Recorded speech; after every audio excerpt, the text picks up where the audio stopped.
Hello to my tremendous leadership fans. I am here today. It is one of my very favorite days. It is new release day. And I want to talk about a book, The Sales Messenger 10 Lessons for Sales Success in Your Business and Personal Life. And as I like to say, it is a book so nice, we published it thrice. Once in 2011, once again, an updated version in 2018, and now we have a Spanish version coming out. And I want to introduce to you to my dear friend, my sister, my colleague, fellow author, sales professional extraordinaire, Mary Ann Wiebe Davis. Mary Ann, thank you so much for being here. Thank you, Tracy. I am so excited to be here sharing this stage, as we might call it today, and working with you again. Well, we go way back. And Mary Ann, tell our listeners a little bit about the premise of The Sales Messenger. It's one of my all-time favorite books. But can you tell the listeners a little bit about the story behind it? The story behind it is about one coach who comes along as a mentor, a coach to three struggling sales professionals who were networking. They would meet for their coffee, and they run across this coach who's willing to coach them through the sales process in their various business. And the premise of it is there are no gimmicks in selling. There Mm. is no such thing as winging it in selling. And this coach, who, by the way, is a reflection of my leader and my friend who raised me in the life insurance industry, who gave me a lifestyle and skill that I could never trade in. And so, what it teaches is walking through the sales process step by step using transitional phrases. And this coach is helping these three people apply it to their various industries. So, one, back in 2010, he was struggling to make sales. It was called See Me Now. Well, we're going to be hopefully coming out with a sequel where he's now so famous because his See Me Now is just taken off. And it's a reflection of web based training. And another insurance person who's a volunteer for a community charity, and another person selling training had to reflect my new life that I'm doing now. So this coach is walking him through step by step the sales process seamlessly, from managing objections to selling value over price, but giving them the tools, the language for persuasive skills. Well, I remember when I first read the manuscript, and the beginning was, you have these people that mean well, and we have our little mastermind group that we all get together, right, to support one another.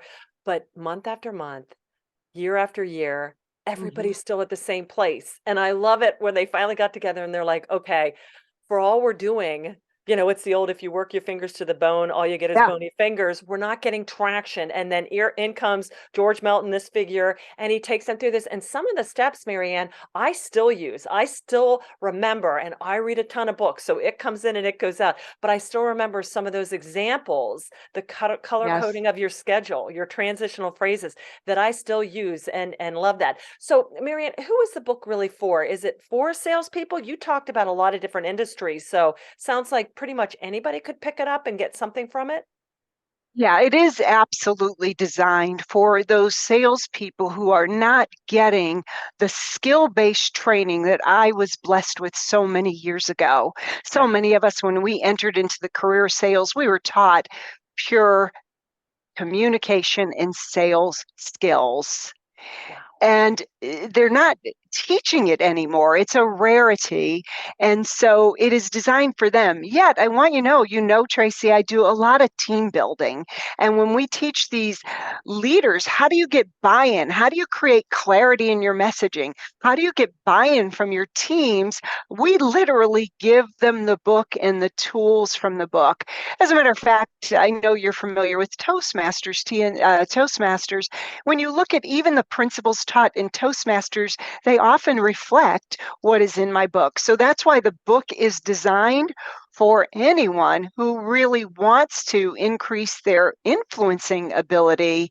But I created it because I don't do a lot of one-on-one coaching, yet I would get so many demands. I do some. And so I really created it for that person who's just saying, please help me, coach me. And I have so many people who have told me it's taken their business from part-time to full-time. I love that, and I love that it's a parable story because that just it's Patrick Lencioni, Who Moved My I love that because the story Yes. just hits you in a different way, and I love that you talked about, there's so many personal development books out there, and we're in the leadership space, but I love that you talked about skill-based selling. This book has very tactical, applicable, pragmatic tools that you can begin implementing immediately, and I love that somebody taught you that, and now you're putting it in a book for other people to learn from. Yes. Excellent. Yes. And like I said, you certainly wouldn't want to go for surgery and have a doctor operate on you who doesn't have the skills. Why would I ever send a person out to represent my product when I haven't given them the tools and the skills to be successful? I love this. So you mentioned that you had a great teacher and a mentor who taught you. Do you see Yes. now, and again, um, sometimes we have great people in our lives, other times you didn't get the best teacher, even leadership. If you learn from a great Yes. leader, boy, that affects your trajectory.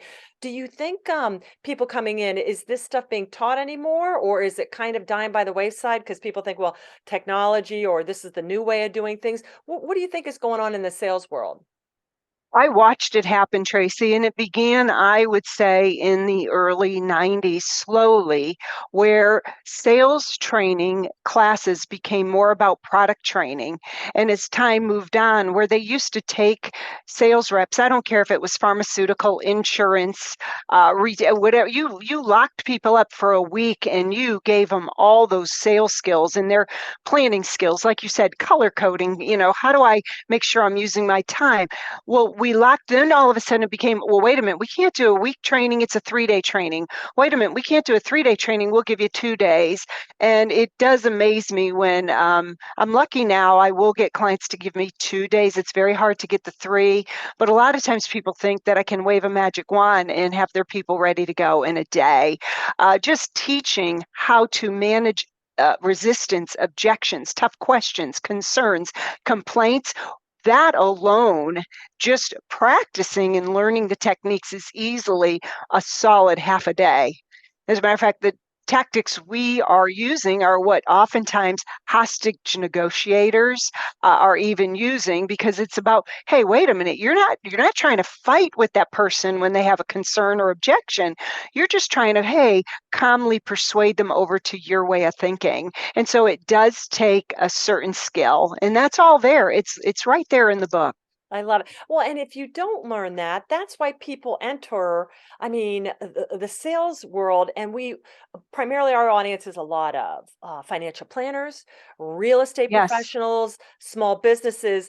And so, there's a high mortality rate because they haven't been taught the skill-based selling. And that takes time to build your book, but also to have the school skills.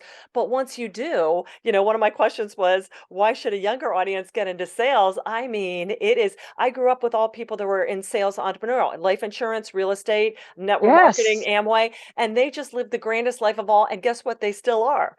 But selling, I mean, oh, I don't want to sell. I don't want to sell, or it's too hard. I just love this book because it really teaches young people, if you want to control your schedule, your trajectory, your finances, your worth, sales, there is nothing like it. And so I You just know, it, yeah, Stacey, I always say, we raise our kids to better lives. So, we want them to be doctors and lawyers and engineers and all these great professions.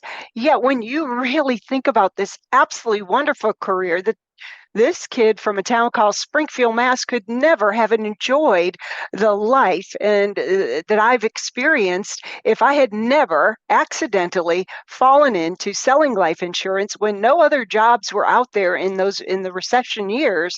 I, you know, I never would have had the life I'm leading today. And so I highly encourage you. Now, I will tell you a few of the colleges have gotten on board and they are now teaching professional sales skills. I know that's Baylor has it fabulous. and a few others. So really look into this because you definitely have a chance to control your destiny.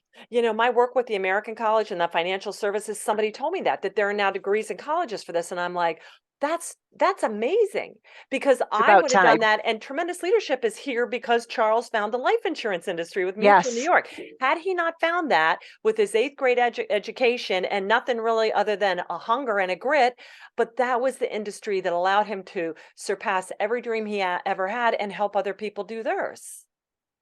Yeah, and Tracy, I just want to add one thing to that. If you go back to some of the greats of all time, St. Augustine, Martin Luther King, and some of our great world influencers, they actually were students of a technique, something called rhetoric, and it was taught.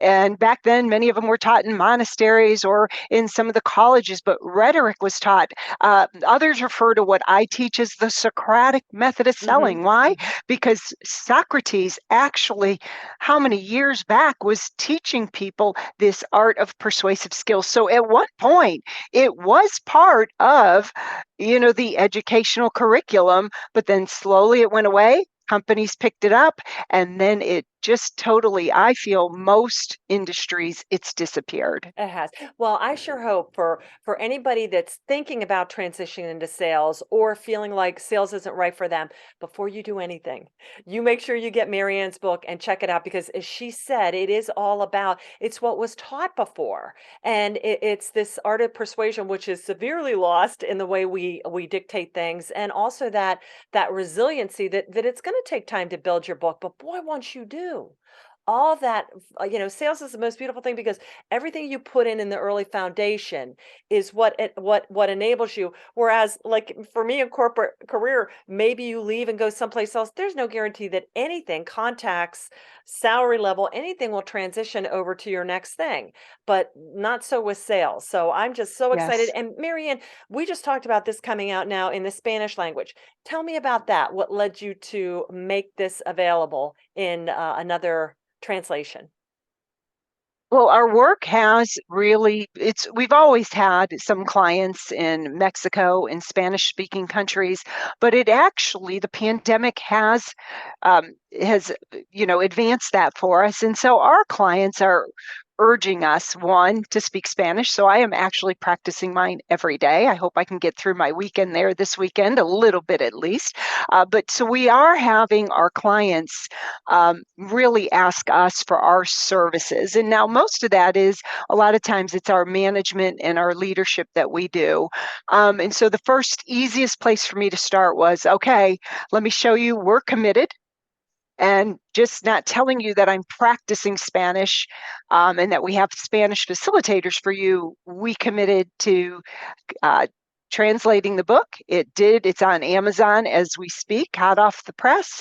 And so that is our first initiative to show our clients that, hey, we're serious about serving your needs and meeting you where you are. And we do have Spanish facilitators for all of our programs when needed. That's exciting. And some of our biggest entrepreneurial books and entrepreneurs are growing in Spanish speaking nations. So we're proud to add this to the other books we have. We have even some of Charlie Jones's and the Eternal Life Insurance Policy in Spanish. So it's just phenomenal to add this to the canon of Spanish books coming out of tremendous leadership. And Marianne, you talked about what you do. Can you tell our listeners what your company is, how they would get in touch with you, and what your services are? Thank you. Well, at the core of our business, if you were to really say, what is the core of all that we do? It is about communication.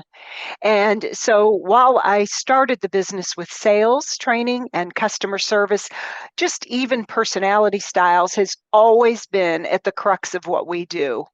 Over time, that bringing personality styles into some of our clients solely without the sales training led to us doing some managerial training. We have coaching training.